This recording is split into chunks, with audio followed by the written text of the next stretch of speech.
అమ్మగారు ఏందమ్మా ఎవరు పంపించారు?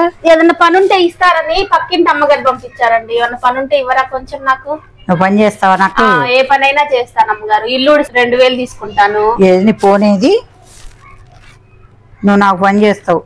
గిన్నెలు కడిగినందుకు 4000 తీసుకుంటాను. ఇది నీ ఫోను, ఇది నా ఫోను. పక్కింట్లో చాడీలు చెప్పినందుకు 20000 తీసుకుంటాను అమ్మగారు. మీకు ఏ పనికి కావాలంటే ఆ పని చేస్తాను. పక్కింట్లో కప్పులు నాకు తెచ్చి చెప్తే డబ్బులు ఇవ్వాలి నీకు. 20000 నెలకి.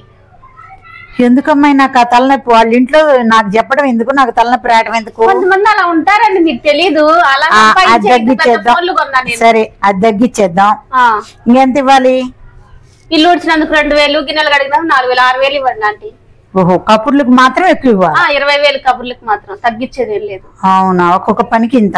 అంతే. మా అబ్బాయి బట్టల ఐరన్ కూడా చేయాలి, దానికి మళ్ళీ ఎక్స్ట్రా. అవునా? ఎక్స్ట్రా పని పెంచే కొద్ది ఎక్స్ట్రా అమౌంట్ కావాలి. ఒక్కొక్క పనికి ఇంత? అంతే. వంట చేస్తే ఎక్స్ట్రా? వంట చేస్తే ఎక్స్ట్రా, ఏ పని చేసినా ఎక్స్ట్రా. ఈ పనికి ఏమి ఇస్తాంలే కానీ మా అబ్బాయిని పెళ్లి చేసుకోరాదు? ఈ పనులన్నీ చేసుకుంది కానీ. అలా అంటే ఎట్లా? నాకు డబ్బులు తక్కువ. మీ ఒక్కింట్లో చేస్తే అందరి ఇళ్ళలో చేస్తే నాకు బోల్డ్ అనే డబ్బులు వస్తాయి. భలే చెప్పారులే. పని ఇస్తానని వస్తే పెళ్లి చేసుకోమంటున్నారు. నాకు పని వద్దు, ఏమొద్దు, ఇంక వేరే ఇల్లు చూసుకుంటా. బాయ్. పెళ్లి చేసుకోమంటే పారిపోతుంది పిల్ల.